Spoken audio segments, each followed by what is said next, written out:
Darkness crushes your senses. You are weightless, floating in the void between memory and reality. The scent of salt and blood drifts faintly around you, warm air clinging to your skin like sweat after a nightmare. Then, a jolt. Your lungs seize, you cough violently, you're alive. You choke on seawater as you lurch forward, collapsing onto damp earth.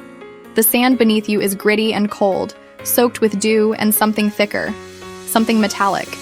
You open your eyes and see the shattered remains of a battlefield, trees twisted by unnatural force, the remnants of stone pillars cracked and flung like matchsticks, and beyond them, a moonlit ship, silent and still.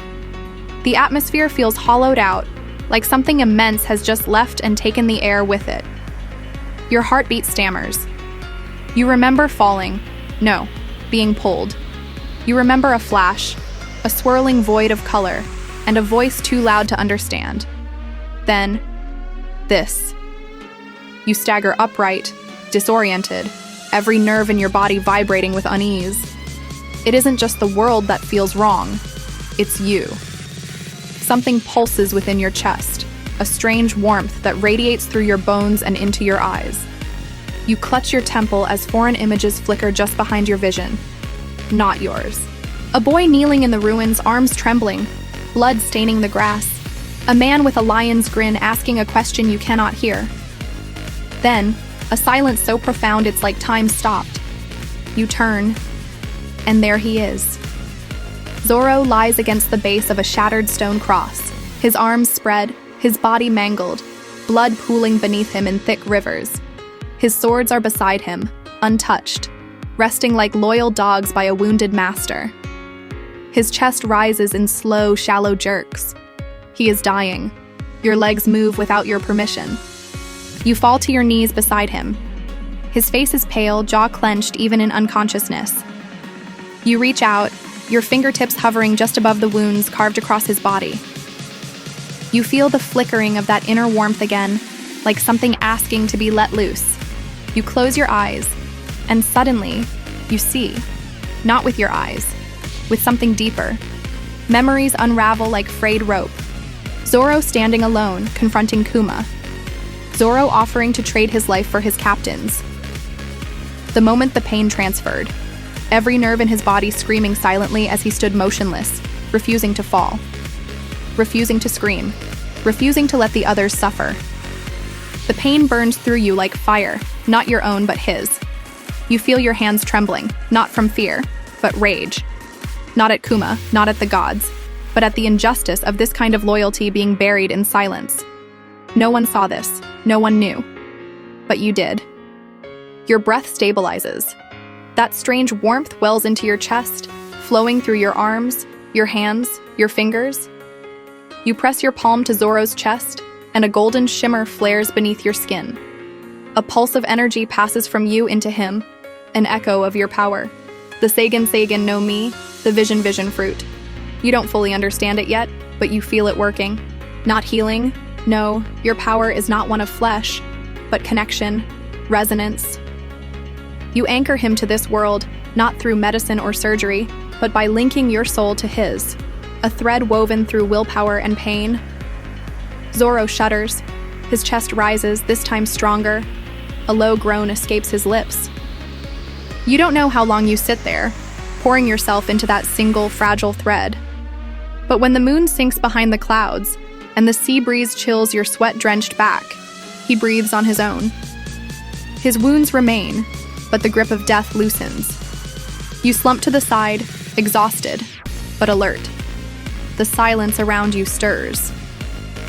The straw hats begin to wake. Frankie groans loudly from the shadows. Usopp coughs violently. Sanji rolls onto his side, muttering curses. Luffy, still unconscious, lies curled beside Nami. They don't know what happened. None of them. You glance down at Zoro. You don't speak. Neither does he. His eyes flicker open, just briefly. They land on you. There is confusion in them, but also something else. Recognition. You rise slowly and step back, vanishing behind a wall of shadow, just as the crew begins to gather their senses. You don't belong here, not yet, but something tells you that fate has other plans. Because you saw it. You saw everything, and now you carry it too. The sea is vast, but nowhere near vast enough to escape the weight you carry now. Days pass. You remain close, never far from the Thousand Sunny. The Straw Hats accepted your presence without suspicion. You claim to be shipwrecked, another soul lost in the chaos that surrounded Thriller Bark. They didn't press. Not yet. But every night, when the crew laughs around the galley table, when Luffy dreams loudly of meat and adventure, when Sanji flirts and Robin smiles behind a book, your gaze is always on him. Zoro. He doesn't ask questions either, but his eyes linger on you more than they should. Perhaps he remembers your face from the haze of near death. Perhaps not. He hasn't spoken to you since. Still, there's something in the way he glances toward you during quiet moments, like a swordsman watching the tension in another blade. You don't sleep much. Each time your eyelids close, it returns. The memory. Not yours, but burned into your mind like molten steel pressed to flesh. Zoro, drenched in agony, standing in defiance of Kuma. The words echo. Nothing happened. It wasn't just pain you saw that night. It was something purer. Something that doesn't fade. Loyalty, love, burden, and you can still feel it. Your devil fruit power has grown stranger since that night. The Seigan Seigan no Mi no longer merely shows echoes, it feels them. You see fleeting visions, traces left in footprints, residual anguish indents along the ship's rail. Sometimes, when a crewmate passes too close, emotions shimmer briefly around them, colored like storm clouds. Robin's calm melancholy, Usopp's flickers of doubt, Chopper's nervous hope. But Zoro? Zoro is a wall of gray steel, cold, smooth, impenetrable, until today. The peace shatters at dawn. A marine scouting vessel, slim and fast, descends like a hawk from the misty horizon. It fires a warning shot, then another, closer. Panic stirs across the Sunny. "Marine colors!" Usopp yells, scrambling to the cannon deck. "They must have tracked something from Thriller Bark," Frankie growls, charging the deck with a wrench. Luffy is still below, unconscious from injuries. Sanji and Brook are helping Nami set up sails to move, but you're not watching them. You're watching Zoro. His wounds from Thriller Bark haven't fully healed, though he hides it well. You see the slight hesitation in his stance, the tension in his left shoulder. The moment he tightens the bandana around his head, your body moves on instinct. The Marines board quickly, too quickly. Their captain, a tall, cold-eyed officer wielding dual tonfa coated in a dull glow, steps forward. Haki. You step in his path. He sneers. "Who the hell are you?" You answer by raising your hand and seeing. His fear. A moment from days ago, him kneeling before his admiral, trembling under unspoken expectations. It flashes in your mind like a flare. That moment becomes yours. The color of it, the weight, the direction of his next attack, all revealed before he moves. He lunges. You sidestep, fingers brushing the side of his weapon. Your power floods. You see his father's disappointed face from childhood, his repeated failures, the self-loathing buried deep. You use it. You twist, strike low, and throw him with force that surprises even you. He crashes into the mast. Zoro stands just beyond, blades unsheathed but unmoving. His eyes flick from the Marine to you, registering everything. You don't look at him. Instead, you drop to one knee, clutching your chest as the backlash of your power burns your nerves. Your vision blurs. Too much emotion, too quickly drawn. The remaining Marines retreat. The Straw Hats rally, cheering, laughing, yelling. Sanji lights a cigarette with a grin. Robin claps her hands quietly. Chopper rushes to tend to your shaking frame. But Zoro, he watches in silence. That night, when the sky darkens and the stars return, you sit alone at the edge of the Sunny's deck. Feet over the water. The cool air soothes your scorched nerves. Zoro finds you there. He says nothing at first. The waves speak for him. Then finally, a voice like gravel. That Marine. You read him before he moved. You nod slowly. It's what I do. He squints. What else did you see? You hesitate. You want to lie, but the truth clings to your spine, refuses to be dislodged. I saw what Kuma did to you. I saw you take it all. Every wound, every drop of pain. Silence. His fingers tighten slightly on the hilt at his side, knuckles pale. The wind tugs at his bandana, now hanging loosely around his neck. He doesn't deny it. He doesn't have to. Finally, he says, "Don't tell them." "I won't." "You shouldn't have seen that." "I didn't choose to," you say softly. "But I'm glad I did." Another silence. Then, without a word, he turns and walks away, disappearing below deck. You sit there a little longer, the air heavier around you now.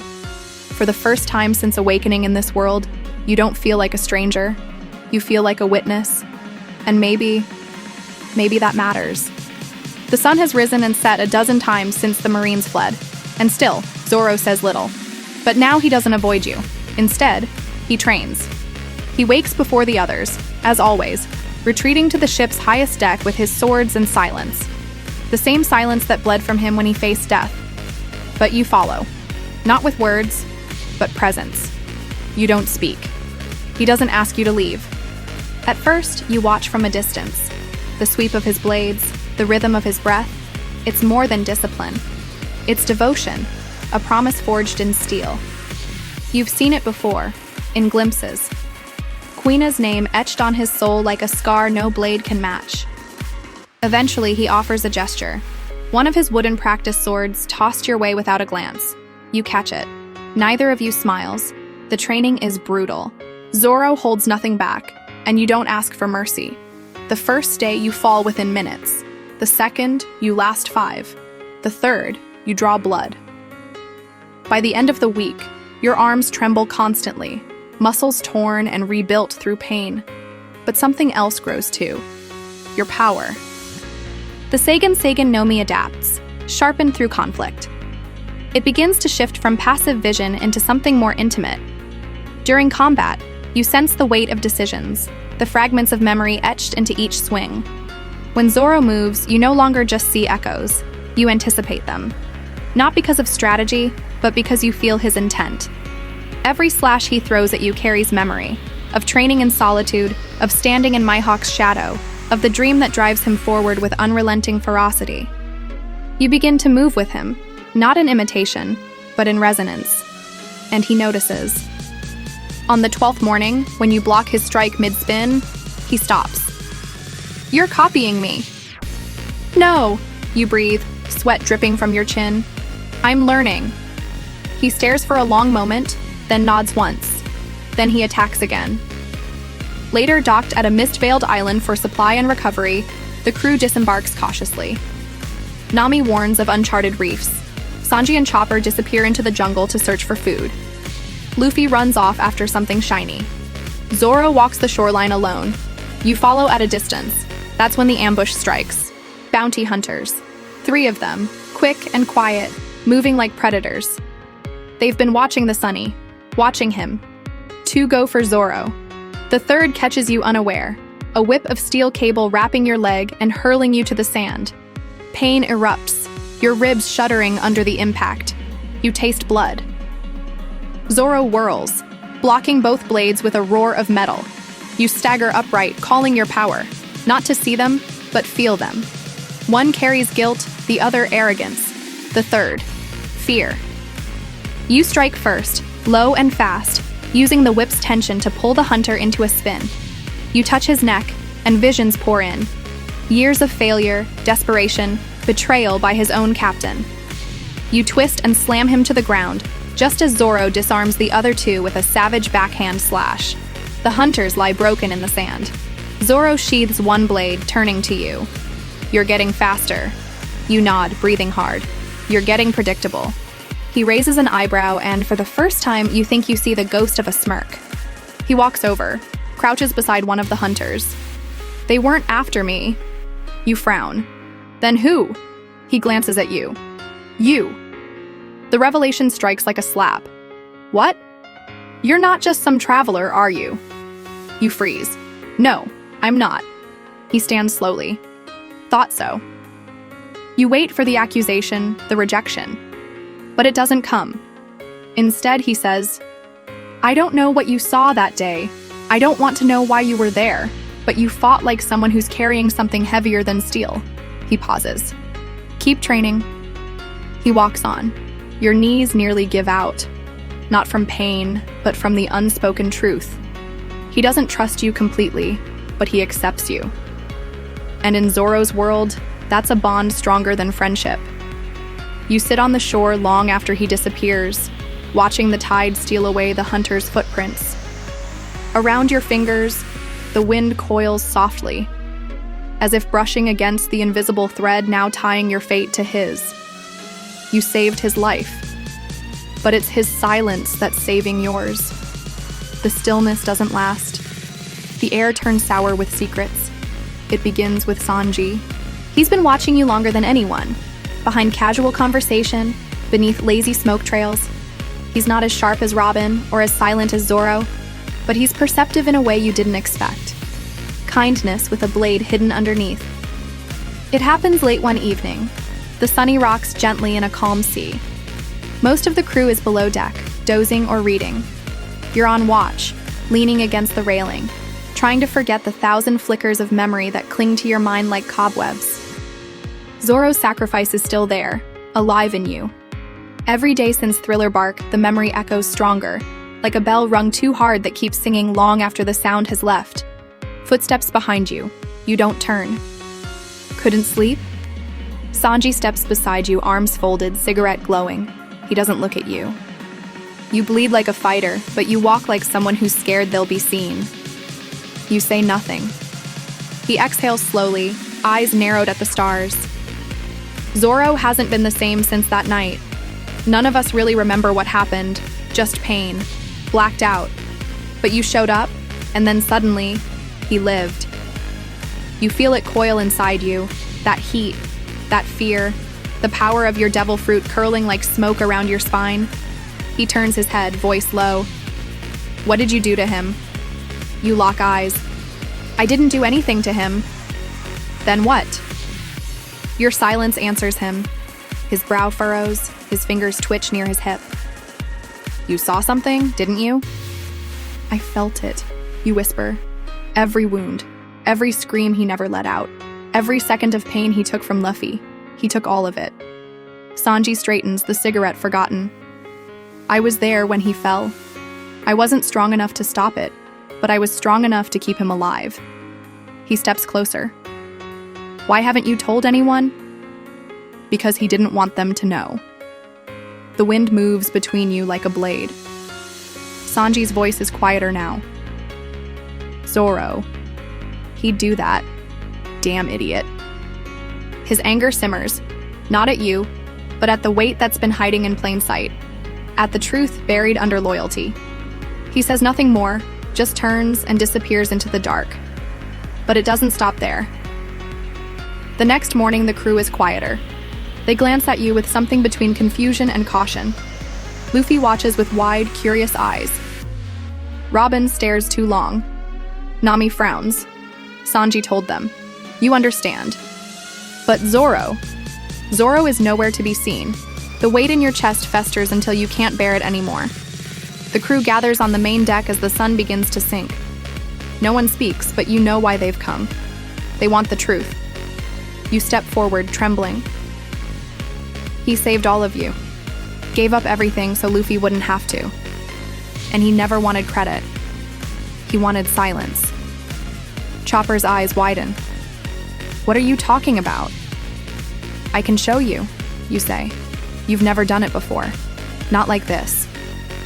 But your fingers glow, soft golden light from your palm. You reach inside, drawing from the root of your devil fruit, not just to see, but to share.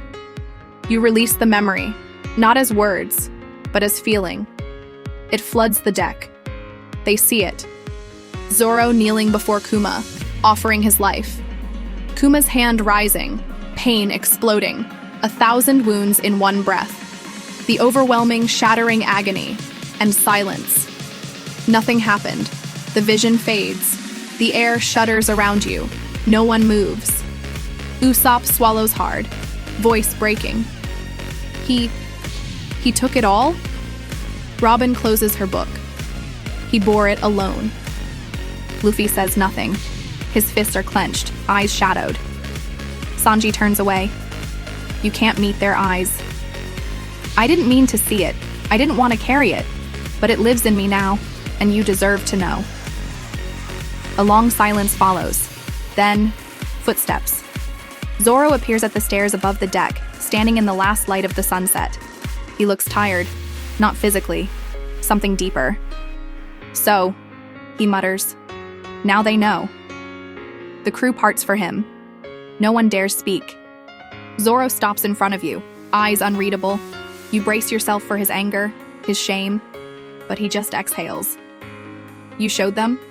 You nod. His jaw clenches. I didn't do it for credit. I know. I did it because it had to be done.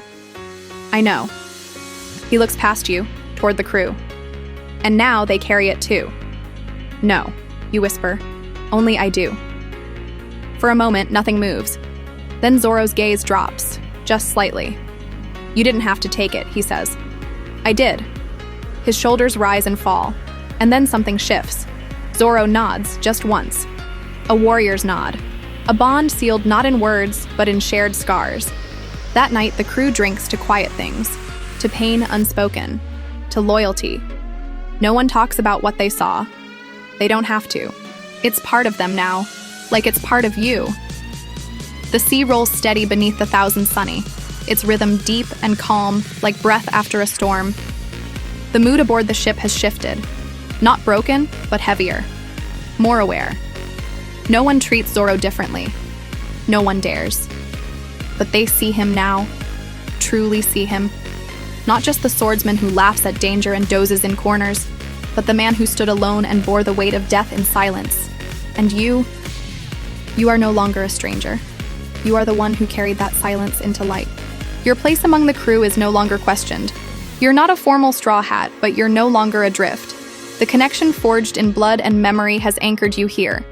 Zoro trains with you every day now, not to punish, not to test, but to teach. He doesn't say it. He never will. But you feel it in every strike he pulls at the last second, in every nod of respect when your blade finds its mark. He's not just sharing technique, he's sharing time. Again, he growls. And you charge forward, wooden swords slicing through the wind. You clash under the high-deck sun, sweat slicking your back, muscles aching. But your heart is calm. Your devil fruit evolves. What once was passive vision, echoes of emotion, after images of memory, now begins to feel more active, sharper, clearer. You no longer need to touch a person to see the echoes. You feel the emotional signatures before a strike is thrown, an instinctive awareness, like your body is learning to listen to the pain and desire in others. During one morning spar, Zoro lunges. You feel his intent ripple through your chest. Not just the movement, but the reason behind it. He wants to test your reaction, but he's also holding back, guarding your bruised ribs from yesterday. You shift, strike, stop just short of his neck. He blinks, surprised. You're reading me, he mutters. Not just you, you reply. Everyone, everything. It's all louder now. Zoro steps back and sheathes his blade. Then it's time you learned how to fight through it. You tilt your head. He throws you a real sword this time. It lands in your palm like fate. That same night, the danger returns. It's subtle at first.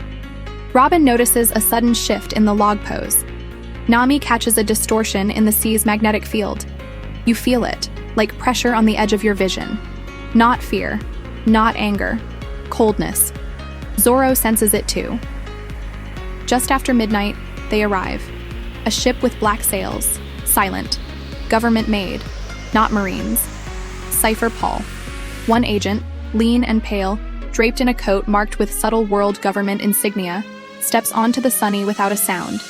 You and Zoro are already waiting on the deck. I don't know you, the agent says, gaze fixed on you. But I know what you saw. Thriller bark. Kuma's report. Your power interests us. His voice is quiet, deliberate. His aura unreadable. I'm not interested in being studied. You reply, gripping your sword. The agent smiles faintly. We don't need your permission. He moves with a flicker. Zoro. Zoro intercepts. Blades clash in a storm of sparks, faster than the eye can follow. The agent's tonfa hum with latent haki. Zoro parries, his breath steady, but you sense it. Strain in his body, the old wounds protesting. You step forward, vision flaring. The agent's mind is a fortress, but even he has cracks. Fear, not of pain, but of failure. He's not here alone. He's testing the waters, measuring threat, reporting back. You see it, and you act. You strike low, then high, using not just speed, but emotional rhythm. You bait his aggression with a surge of your own will, drawing out his ambition, forcing him off balance. Zoro picks it up instantly. Together, you move, not as two, but as one rhythm. Your power syncs with his swordsmanship in a way that feels less like strategy and more like instinct born of shared memory. You're no longer mimicking him. You're fighting with him. The agent falters. He's strong, but not strong enough for both of you. Zoro finishes it. One clean slash. The agent drops, unconscious. You're both heaving, blood trickling down your forearm, his shoulder bruised and raw. You sit in silence for a long moment, listening to the quiet waves reclaim the ship. Then Zoro speaks. Why'd you fight like that? You glance at him. Because I knew what he was afraid of. He studies you. You're not just seeing anymore. You're feeling. You nod. Zoro exhales slowly, then lowers his blade. We all carry our pain. You just carry more than most. You sit together in the dark, the body of the CP agent laid out behind you. The stars wheel slowly above, and the ship creaks like an old friend. He doesn't say it directly, but you feel it again. Like on that first day, when he opened his eyes and saw you there. Trust, not blind, not easy, but earned. And in Zoro's world, that's everything. Morning comes in silence, not the kind born from fear or grief, but the silence that settles after something real has passed between souls. The battle with the CP agent left no permanent scars on the Sunny, but something invisible changed. Threads pulled tighter, bonds fortified. Zoro doesn't speak about it again. Neither do you. But the crew watches differently now. Sanji still glares, but it's softened. Luffy slaps you on the back without explanation. Even Nami, cautious and razor-sharp, nods slightly when you pass. There's no ceremony, no declaration, but the way they move tells you all you need to know. You belong. The ship sails toward a new island, one not marked on any of Nami's charts. A small settlement built near the remains of a marine outpost, partially reclaimed by the jungle. It's quiet, too quiet for the world government's taste, but perfect for rest. As the others resupply, you linger. Zoro finds you at the outskirts, leaning against a stone arch crumbling with age. You're staying, he says, not a question. You nod. For now. He says nothing for a long time. The breeze ruffles his shirt, carries the scent of salt and old wood. You could come with us, he offers eventually. You've earned it. You look at him, eyes narrowed in the morning light. But it's not time yet. No, he agrees. It's not. You both stare out at the road leading inland, where scattered villagers move between old buildings, unaware of what crossed blades here just days before. They'll send someone else, Zoro mutters. The government. If they think your power's dangerous, they already know it is. He nods. You'll need to keep growing. That's why I'm staying. You face him fully. You've carried pain that wasn't yours. I watched it, I felt it, and I wanted to forget, Zoro. I really did. But now, I don't. Your hand rests over your chest, over that steady warmth that hasn't faded since the night you saved him. This power, it feeds on emotion, on memory, on what others leave behind. But I choose what to carry, and I choose you. Zoro doesn't react with a grin or a speech. He never has. But something in his posture shifts. Then he draws Wado Ichimonji from his side. Without a word, he holds it toward you. The blade rests in your palm for only a breath. Its weight is staggering, not in mass, but in meaning. You feel the echoes within it, the promise to Kuina, the fight at Barati, the oath made at Mihawk's feet. Then he takes it back. No words. He doesn't need them. You've felt them all.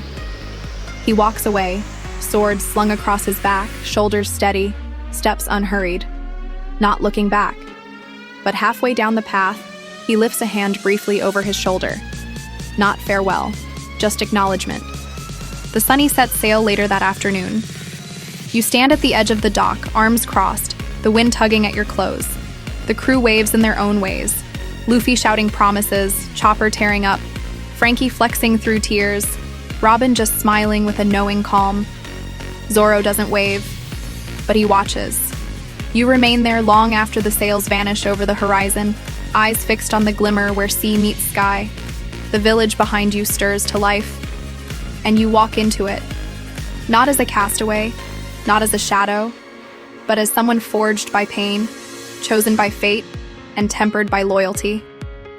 The world may never know what Zoro did that night, but you do. And in a world that forgets pain far too easily, you are the one who remembers. You are the one who chose to carry it. Not for glory, not for revenge, but because, when it mattered most, you were the one who stayed.